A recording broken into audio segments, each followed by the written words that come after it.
तो आज हम करेंगे आरआरबी क्लर्क का डे बेस्ड पजल। तो बहुत इजी है, ज़्यादा टफ नहीं है, बहुत इजी तरीके से हम लोग इसको समझने की कोशिश करेंगे। ठीक है, सबसे पहले है 8 candidates PQRS TUVW have their exam either on 9th and or 27th of different months like February, May, June and August, not necessary in same order।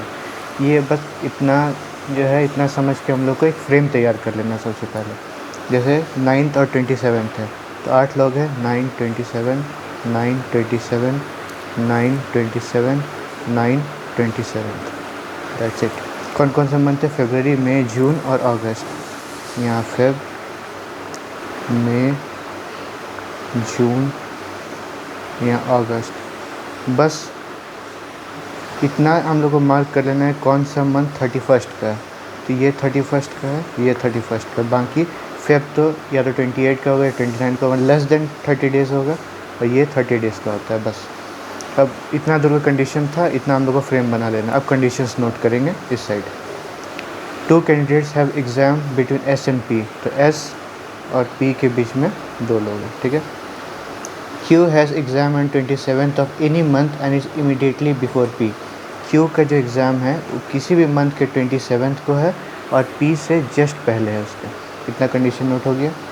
आगे S is not having exam in May. तो May जहाँ है यहीं पे S को mark कर लेंगे, S यहाँ पे नहीं है। ठीक है। V's exam is immediately after S exam. तो V का जो एग्ज़ाम है वो S के एग्ज़ाम के जस्ट बाद है। ठीक है, क्योंकि यहाँ पे इमीडिएटली लिखा हुआ है। U's exam is immediately after T's exam. U का जो एग्ज़ाम है वो T के एग्ज़ाम के इमीडिएटली बाद है। But not in the same month. तो यहाँ पे लिख लेंगे ताकि याद रहे, मंथ सेम नहीं है। बस कुछ भी आप अपने हिंट से कुछ भी एक मार्क कर लीजिए। W has exam after R। W जो है उसका एग्ज़ाम R के बाद है, लेकिन but not immediately after U। लेकिन बट जिसके लिए यूज़ होता है, बट या एंड, तो वो पहला वाले को रिप्रेजेंट करता है। तो W का जो है वो U के इमीडिएटली बाद वो नहीं होना चाहिए।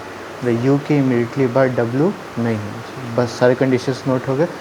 अब हम लोग बनाएंगे। सबसे पहला कंडीशन यहाँ से उठाएंगे हम लोग। Q जो है 27 पे है और P से जस्ट पहले। तो इसमें देखते कहाँ कहाँ बनेगा। सबसे पहले यहाँ पे Q है, Q 27 है, P से जस्ट ऊपर। पहला कंडीशन ये हो गया। दूसरा Q 27 को है, P से जस्ट पहले। ठीक है। यहाँ पे Q 27 को है, P से जस्ट पहले।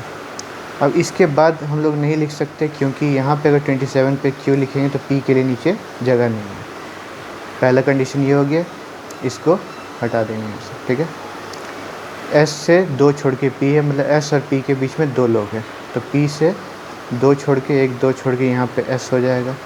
P से 2 छोड़ के यहाँ भी S हो सकता है, P से 1, 2 छोड़ के यहाँ भी S हो सकता है। ठीक है। P से 1, 2 छोड़ के S यहाँ पे होगा, 1, 2 छोड़ के S यहाँ पे होगा। ठीक है। S के जस्ट नीचे V है, यहाँ पे है S के जस्ट नीचे V, S के जस्ट नीचे V, S के जस्ट नीचे V। ठीक है। तो यहाँ पे 2 कंडीशन मान सकते हैं। QP 1, 2 छोड़ के S यहाँ भी हो सकता है, P से 1, 2 छोड़ के S यहाँ भी। जितना भी कंडीशन हो बनाते जाइए, तुरंत कैंसिल हो जाएगा।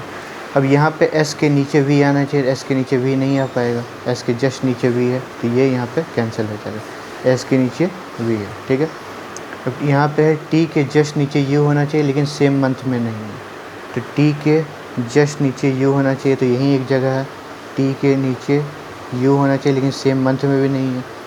यहाँ पे T के नीचे U है, चलिए यहाँ भी हो सकता है T के जस्ट नीचे U, और सेम मंथ में नहीं, ये फेब में आ रहा है, ये मई में आ रहा है। ठीक है।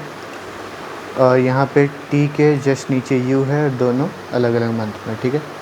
R के नीचे W है, लेकिन U के जस्ट नीचे नहीं आना चाहिए। यहाँ पे U है, ये R के नीचे W है, लेकिन U के नीचे जस्ट नीचे नहीं आना चाहिए, तो ये गलत हो गया। R के नीचे W है। ठीक है। यहाँ पे R के नीचे W है, तो U के जस्ट नीचे नहीं है। अब यहाँ पे देखना है कंडीशन क्या गलत हो रहा है। ठीक है।